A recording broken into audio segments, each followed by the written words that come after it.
Hello everyone, সবাইকে আসসালামু আলাইকুম। এই রিলসটা তো আমি বেশ কিছুদিন আগে আপলোড করেছি। আমি রিসেন্টলি এটা হচ্ছে মাইজভান্ডার যেই আছে ওখানে আমি গিয়েছিলাম, দরবার শরীফ নামে যেটা পরিচিত। সেখানেই মূলত গিয়েছি একটু আরাসকে নিয়ে, যেটা আমার অনেক দিনের ইচ্ছা ছিল। তো যেদিন গেলাম সেদিন খুব আর্লি মর্নিং ঘুম থেকে উঠে গেছি, দেখি বাইরে এত বেশি কুয়াশা, একদমই রোদ ওঠেনি, এত বেশি ঠান্ডা ছিল। মানে লিটারেলি ভয়ে কাঁপছিলাম যে এত দূরে কিভাবে যাব, খুবই ঠান্ডা। মানে একদমই ভালো লাগছিল না। তো আম্মু সকালবেলা বেশি করে মিঠাই দিয়ে গরম গরম ভাপা পিঠা রেডি করে দিয়েছে। এরপরে আমরা একটা সিএনজি নিয়ে নিয়েছি, সবাই সিএনজি করে যাচ্ছি। যেহেতু গ্রামে যাওয়ার জন্য এই সিএনজিগুলো দুপাশে একদমই খোলা থাকে, তার উপর রোদও ওঠেনি, এত বেশি ঠান্ডা। যত বেশি গ্রামের ভেতর দিকে যাচ্ছিলাম তত বেশি এটা ঠান্ডা লেগেছিল। আর এটা আমরা মূলত মাইজভান্ডার শরীফের দিকেই ঢুকে গিয়েছিলাম। প্রথমে আমরা এখান থেকে নাজিরহাটের উদ্দেশ্যে রওনা দিয়েছি। ওখান থেকে নেমে আমরা একটা লোকাল ট্যাক্সিতে করে মাইজভান্ডার শরীফের উদ্দেশ্যে রওনা দিয়েছি। যেহেতু আমরা অনেক আগেই যাওয়া হয়েছে, আমি আর আমার আম্মু আর আরাস গিয়েছে, তেমন একটা আসলে চিনতে পারিনি।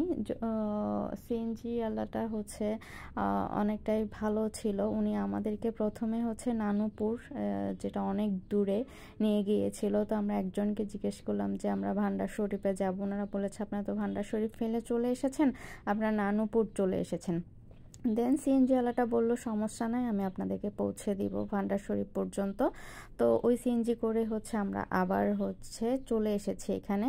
এটা ঢুকে যাচ্ছিলাম তখন। রিসেন্টলি মাইজভান্ডারের ওরস হয়েছিল, যেটা প্রতি বছরেই দেশের বাইরে থেকেও অনেক মানুষজন এখানে আসে। তাই এখানে তাঁবু টাঙানোর যেই প্যান্ডেলিং সবগুলো রয়ে গেছে, বাঁশ দিয়ে বাঁধা যেগুলো আছে সবগুলো রয়ে গেছে।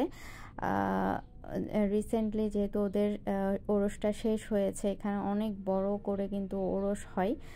তো আমরা ভেতর দিকেই একদমই সিএনজিওয়ালা আমাদের একদমই মাদার শরীফের সামনেই নামিয়ে দিয়েছে। অ্যাকচুয়ালি আমার অনেক দিনের ইচ্ছা ছিল আরাসকে নিয়ে একটু ভান্ডার শরীফ ঘুরে যাব। অনেকে আবার বলবেন মাজার পূজারি, আসলে কিন্তু না, এটা যার যার বিশ্বাসের উপর। আপনি মাজারে গিয়ে কেন সেজদা করবেন? সেজদা শুধু আল্লাহর জন্য, এটা যার যার একটা বিশ্বাস। আমি জাস্ট একটু গিয়ে ওখান থেকে ঘুরে চলে আসব, এটাই আমার মনের ইচ্ছা ছিল। আদারওয়াইজ আমরা কখনো মাজারে ঢুকিও না, ওখানে কোনো সেজদা নামাজ এগুলো কখনোই করি না। আমার পার্সোনালি এটা ভালো লাগে না। এটা যার যার ব্যাপার, যার যার বিশ্বাসের উপর। অনেকেই আছে যে এখানে যায়, গিয়ে নামাজ পড়ে দোয়া কালাম করে আসে, এতটুকুই। কিন্তু আমাদের মূলত ওটা না, আমাদের একটু যাওয়ার ইচ্ছা ছিল আরাসকে নিয়ে। একটু ইন্টারেস্টিং ঘটনা হলো, এই মাইজভান্ডার শরীফের পাশে কিন্তু আমার ছোট খালার বাড়ি।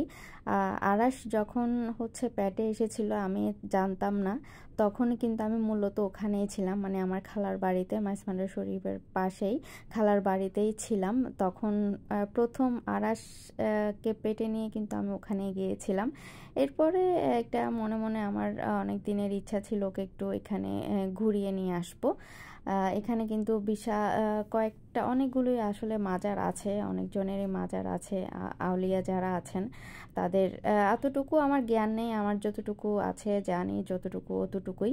এরপর এখানে দেখি এই পুকুরটাতে সবাই অজু কালাম বানিয়ে কেউ কেউ গোসল করে, বানিয়ে এখানে মাজারে ঢুকে যার যার ইচ্ছা। এটা যার যার, এত কিছু আমি বলতে চাই না। এটা যার যার বিশ্বাসের উপর। আপনি যেটা বিশ্বাস করেন, আপনার ধর্ম নিয়ে যেটা বিশ্বাস করেন। অনেক হিন্দুরা আছে যারা কিন্তু মাজারে যায়, মাজারে মাথা ঠেকে, এটা ওদের ব্যাপার। ও হিন্দুরা এখন অনেকে বলবে হিন্দুরা কেন মাজারে যায়, এটা ওদের বিশ্বাস, ওরা যেটা বিশ্বাস করে, এটা যার যার বিশ্বাসের উপর। এরপর এখানে পুকুরের পানিগুলো এত বেশি ঠান্ডা ছিল, ওই পাশে দেখেন একটা বাচ্চাকে লেন্টু পুটুস করিয়ে ওকে হয়তো পানিতে নামিয়ে গোসল করাবে।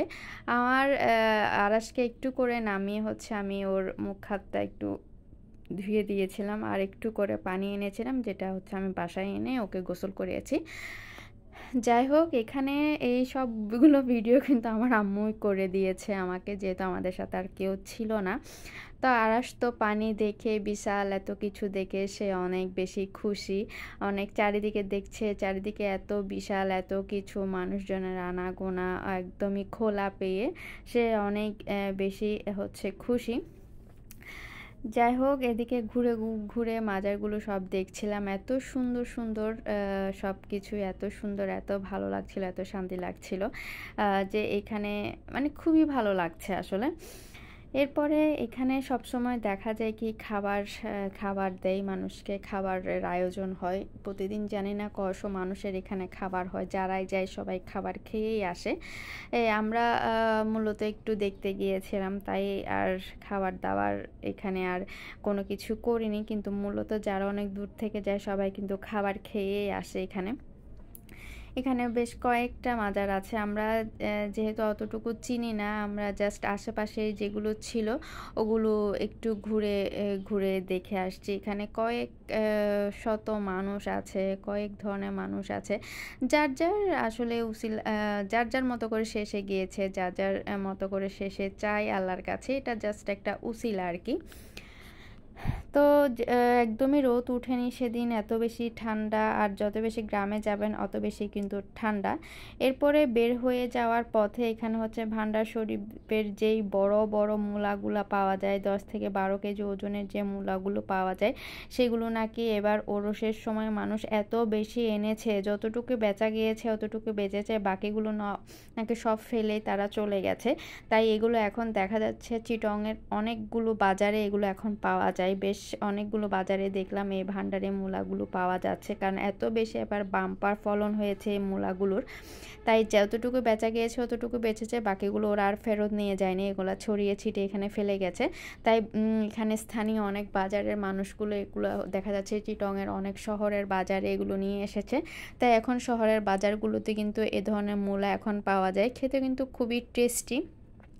যদিও এখানে অনেক সস্তা দিয়ে এগুলো বেচা বিক্রি হচ্ছে, 20 টাকা 30 টাকা। আমরা কিন্তু 60 টাকা দিয়ে নিয়েছি, এটা 80 টাকা দামাদামি বলেছে। তো আমরা 60 টাকা দিয়ে একটা বড় হবে 3 থেকে 4 কেজি ওজনের এই মূলাটা নিয়ে এসেছি, জাস্ট একটু দেখা আর কি কেমন, টেস্টটাই ভালো লেগেছে। এরপরে হচ্ছে আমরা একটা ব্যাটারি চালিত রিক্সা নিয়ে নিয়েছি।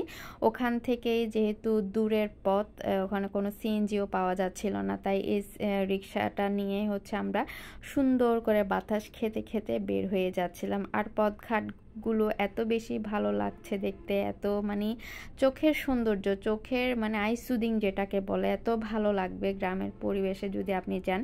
স্পেশালি হচ্ছে শীতের এই সকালগুলোতে খুবই ভালো লাগে। গরমকালে তো ভ্যাপসা, গরমের জন্য আসলে টেকা যায় না, কিন্তু এই শীতের সকালে বেড়াতে কিন্তু খুবই ভালো লাগে, খুবই ভালো লাগে। যা ঠান্ডা ঠান্ডা হিম বাতাস, খুবই ভালো লেগেছে। এরপরে আমরা এখান থেকে ভান্ডার শরীফ থেকে বের হয়ে যাচ্ছিলাম আমাদের নেক্সট গন্তব্যে। আমরা বের হয়ে যাচ্ছিলাম, এখানে গেটগুলোও খুব সুন্দর করে সাজানো। এটাই হচ্ছে মূলত মাইজ ভান্ডারের মেইন গেট। এটা যাওয়ার সময় একটু ভিডিও করে নিয়েছিলাম। তো যাই হোক, আজকের ভিডিওটা এ পর্যন্ত। সবাই অনেক ভালো থাকবেন, আমাদের জন্য দোয়া করবেন। আল্লাহ হাফেজ।